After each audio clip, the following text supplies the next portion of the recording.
Hello guys, Senthil Balaji பற்றி தாங்க இந்த வீடியோவில் நம்ம முழுமையாக பார்க்க போகிறோம். நீங்கள் நம்ம சேனலுக்கு புதியவர் அப்படின்னா நம்ம சேனலை சப்ஸ்கிரைப் பண்ணி பக்கத்திலே ஆள்னு ஒரு பட்டன் இருக்கும், அதையும் கிளிக் பண்ணி வச்சுக்கோங்க. துரோகத்தால் வந்த வினை தாங்க செந்தில் பாலாஜிக்கு இந்த நிலைமை அப்படின்ட்டு வந்து பார்த்திங்கன்னா அரசியல் வட்டாரங்கள் வந்து பார்த்திங்கன்னா இந்த கருத்தை வந்து பார்த்திங்கன்னா பெரிதும் வந்து பார்த்திங்கன்னா இப்போ இது பண்ணிட்டு வராங்க. ஏன்னா செந்தில் பாலாஜி மேலே வந்து பார்த்திங்கன்னா தற்போது போடப்பட்டுள்ள வழக்குகள் வந்து பார்த்திங்கன்னா அவரை வந்து அமைச்சர் பதவியில் இருந்து விலக்கப்படுவதற்காக கூட வாய்ப்புகள் இருக்கிறதா வந்து செய்திகள் விளம் வருதுங்க.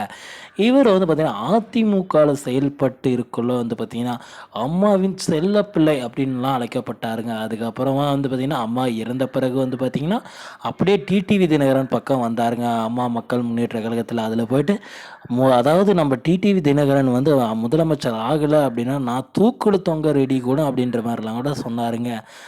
அதுக்கப்புறம் எப்படி மாறினார், திமுகவுக்கு வந்தார் அப்படின்னே தெரிலங்க. அதனால தாங்க இவர் மீது வந்து பார்த்திங்கன்னா பல துரோகம் பண்ணியிருக்கிறதுனால வந்து பார்த்திங்கன்னா கண்டிப்பாக இவர் மீது வந்து பார்த்திங்கன்னா கர்மா தான் இவரை வந்து பழி வாங்குது அப்படின்ற மாதிரி செய்திகள் வெளிவந்துட்டு இருக்குங்க.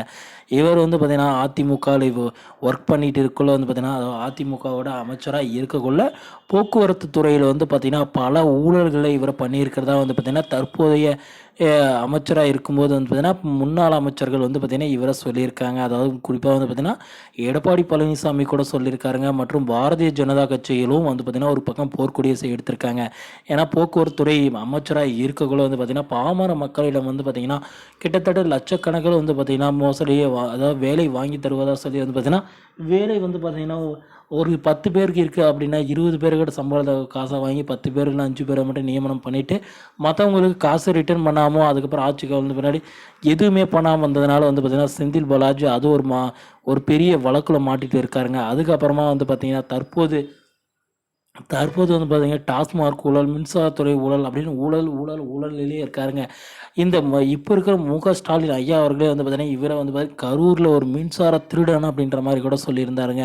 ஆனால் தற்போது வந்து பார்த்தீங்கன்னா திமுக ஆட்சிக்கு வந்த பிறகு வந்து பார்த்தீங்கன்னா இவருக்கே வந்து பார்த்தீங்கன்னா மின்சாரத்துறை கொடுத்தது மிகவும் ஒரு கண்டிக்கத்தக்கதாக இருக்குங்க. அது மட்டும் இல்லாமல் மதுவிலக்கில் வந்து பார்த்தீங்கன்னா கிட்டத்தட்ட 10 ரூபாய் பாலாஜி அப்படின்ற மாதிரி வரையும் இவரோட நேம் வந்துடுச்சுங்க. ஏன்னா பாட்டில் மேல் 10 ரூபான்னு வாங்கி வந்து பார்த்தீங்கன்னா மாதம் ஒரு கடைக்கு 60,000 அப்படின்ற மாதிரி வந்து பார்த்திங்கன்னா செந்தில் பாலாஜிக்கு போகுது அப்படின்ற மாதிரி வந்து பார்த்திங்கன்னா ஊடகங்களில் வந்து பார்த்திங்கன்னா செய்திகள் இருக்குங்க.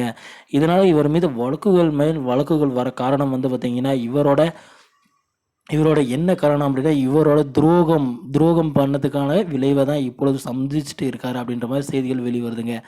ஓகே ஃப்ரெண்ட்ஸ், வீடியோ பிடிச்சிருந்தா சேனலை சப்ஸ்கிரைப் பண்ணி வச்சுக்கோங்க. தேங்க்யூ.